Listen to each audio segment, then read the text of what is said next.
Between 2022, 23, 24, I was developing something called the HD Business Blueprint, and specifically what something I call the sacred geometry of business, or a self-actualized approach to business, which is really about moving and coming from a deep internal sense of self and a really clear sense of your authentic identity and how you energetically show up, how you align and create things in the most truest way for your energy that is sustainable, that allows you to work with people that are correct for you, that allows you to stop following shiny objects and actually stay true to what is actually real and consistent within you.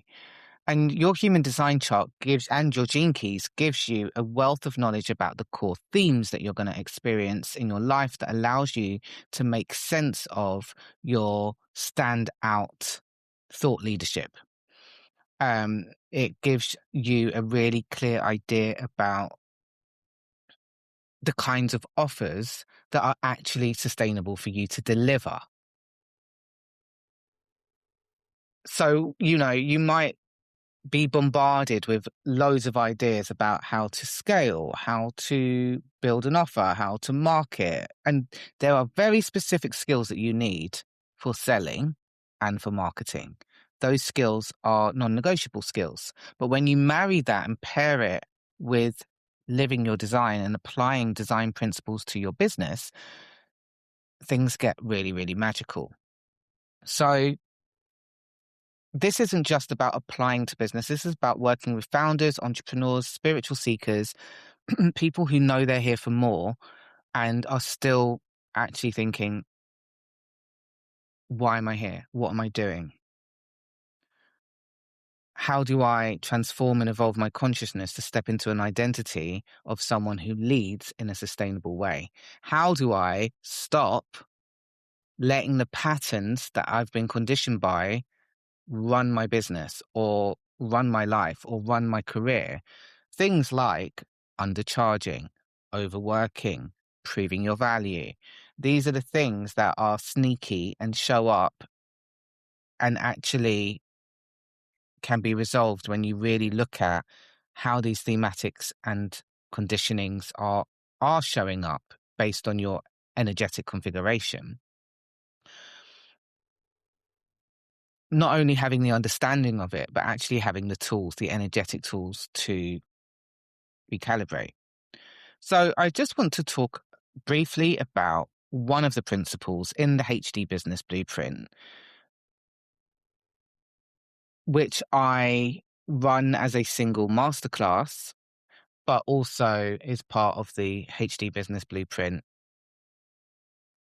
experience and process of you getting super, super clear on how each of the elements of your design uniquely support you in different aspects of your business. And yeah, okay. So Principle 14 is the storyline of your brand and your ideal client. So knowing who your ideal clients are is such an arduous process when you are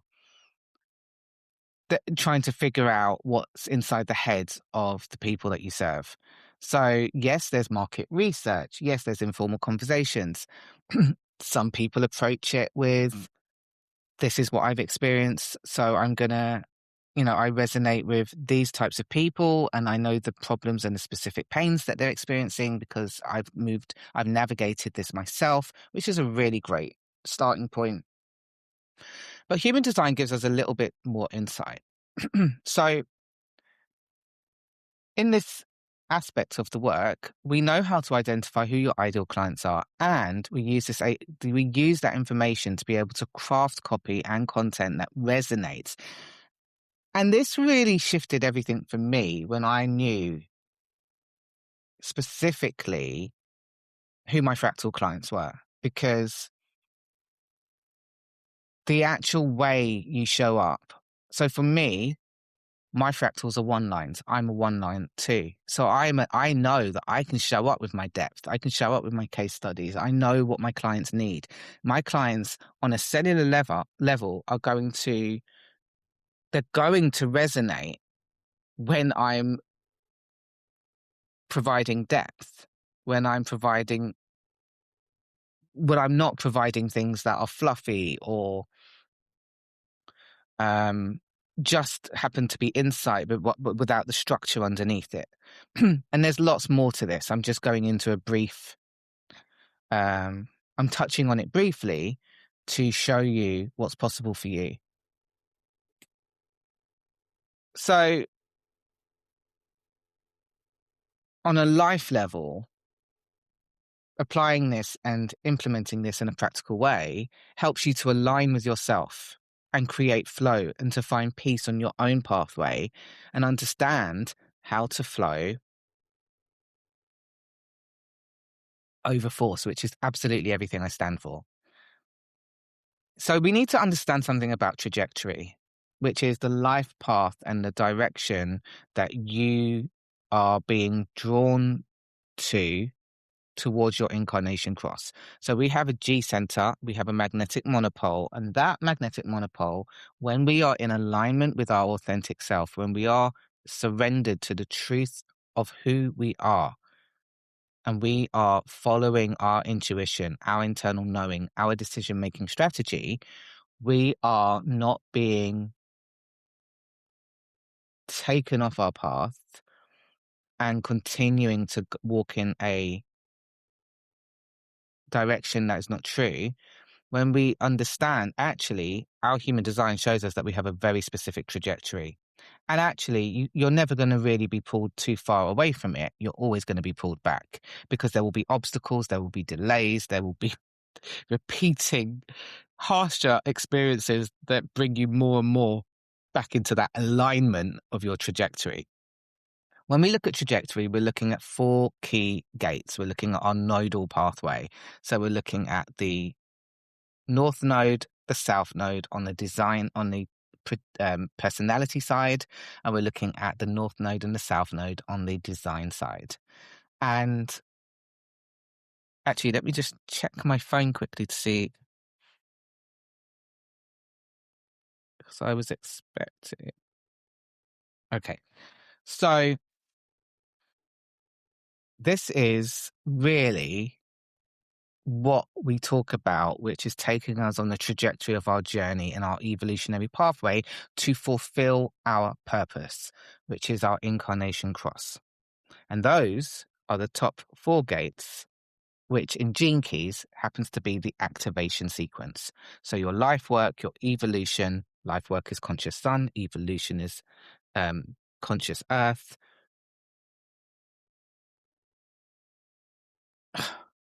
Radiance is design sun, and your purpose, which is your design earth. So your nodal pathway is always guiding you to fulfill and live out those thematics. So your life path is really about, how do I surrender and work with my unique journey? So what we need to understand is a concept called environment, who you are designed to attune to. Your south nodes are all about the beginning part of your life between 0 and 42, the ages of 0 and 42. And this is the people that you are meeting, you're bumping into, you're experimenting, you're learning. And so, for example, if you've got gate 35, which I do in my north node, I'm meeting and experimenting and learning with people that I'm going to experience transition, and I'm going to have experiences with and transformation. But I also have 45 on my design side. And so I am meeting and learning and exploring what leadership means, which is, it was so fascinating when it just made so much sense to me, because my whole life has been exploring power, exploring the relationship between good leadership, poor leadership, and working very closely with really powerful leaders and mentors, and being in a situation with really, really narcissistic leaders, and learning how to define for myself, what do I really consider good leadership to be? And what came out of my journey so far, and now at 42, is that I really defined servant leadership as my leadership preference. And to get there, I had to experience many different forms of leadership. Anyway, this is a really exciting part of the journey. So we then move into another concept called perspective. And what that means is the people that you are designed to see. So your north nodes are who needs your solutions. And by the time you get to age 42, your Uranus opposition, this is when you're most likely to really start leaning into the line of your geometry. So this is the other thing. People think, oh, I need to know, I need to do, but actually you've got a body of work that you are actually always moving towards, which is why when we do the HD Business Blueprint sessions or the Soul Map sessions, when we're really packaging your genius and getting to the cutting to the core of your brand essence and who you are, what you stand for, and the work that you're really here to bring and what you need to birth right now, we're looking at all of your life experiences. We're looking at what you've been most drawn to. Where are you really disruptive? Where are you here to disrupt? What differentiates you? Because this question comes up a lot, but so many people struggle because they're not bringing the context of their actual human design to it. But once you do, it makes everything so, so much clearer to yourself.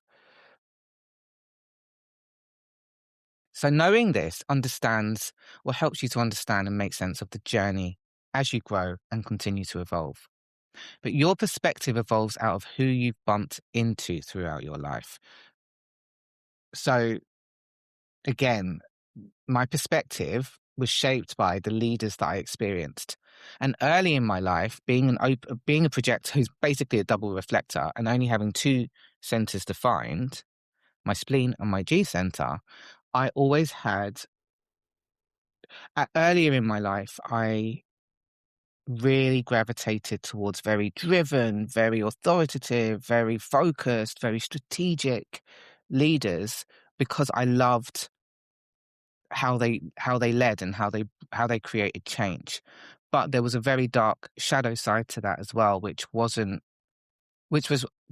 little bit ruthless and a little bit manipulative and a little bit of do this at all costs. And I began to move away from that because I began to see the human cost of being so driven and so manipulative. Manipulative for good, but there was always also manipulative for bad. And so by moving through those experiences, it shaped, when I was in my conditioning, I tried to work to that level, to work 100-hour weeks, to bring change in a very, very forceful way. Although as time went on and I began to lead a school myself, I began to develop my own perspective, shedding some of the things that I didn't agree with and bringing with me the things I did. And what was really important to me was synergy and cooperative alliance, collaboration, empowering people to actually to allow individuals for us to really identify what what everybody's unique skills, talents, and abilities were, and how we could develop those, and how we could create really or cultivate teams that felt inspired rather than controlled. And that's when I began to really shape my leadership.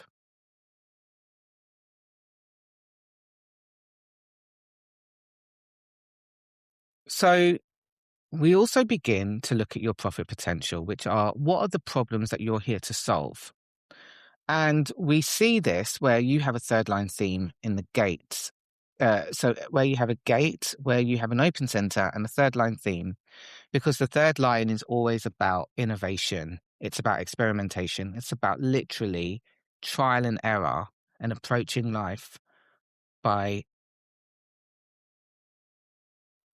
in an experiential way. So, and you know what's really interesting? I am a third line, so I'm a 1-3.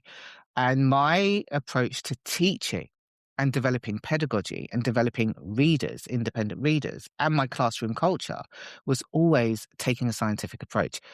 Let's have a hypothesis. Let's investigate. Let's experiment. Let's be curious about this. Let's take a risk. And now I see how much of that was rooted in my actual third line approach to life in general. Um, so, okay, bear with me.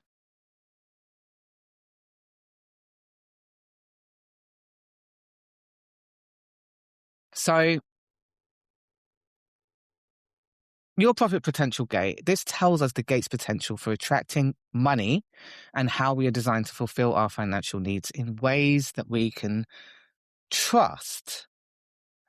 Because the third line is here to deliver what doesn't work. So through that trial, through that trial and error, you bring great innovation. What doesn't work?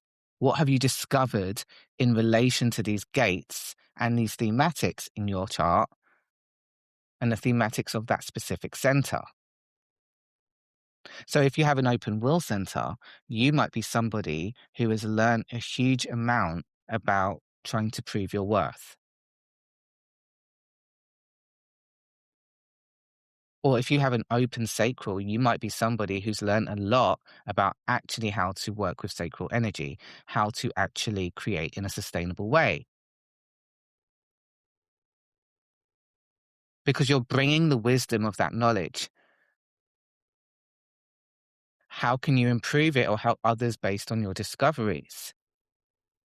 So there is another line of thought, which I'll go into in depth in a different podcast because this isn't really about the centers. But it's really, really important to understand the difference between definition, which is consistent to you, and why building a business from your center, from your definition, is actually how you can create a sustainable business model. But still creating offers from your open centers and the wisdom doesn't mean that you don't do that. It just means that your business model and how you build your business model is rooted in your definition as opposed to the wisdom that you're creating through your open centers. So it's not that you shouldn't sell from your open centers because it's inconsistent. No, what we're saying is build your structure, how you deliver from your definition, while still being able to create offers that share your wisdom within the structure of your definition. So anyway, so final thing, the centers are really about how you experience the world, how others experience you, and how you naturally lead, work, create, and get paid. So if this excites you and you want to know more or how to book in for a series of sessions to build your HD business blueprint, to clarify your brand, to you're feeling a bit bleh about your current offers, things aren't working, you're overworking, you're feeling misaligned, you're not in alignment, reach out, DM me, let's book in for a chat and talk about how you can actually transform this by building in alignment with your human design.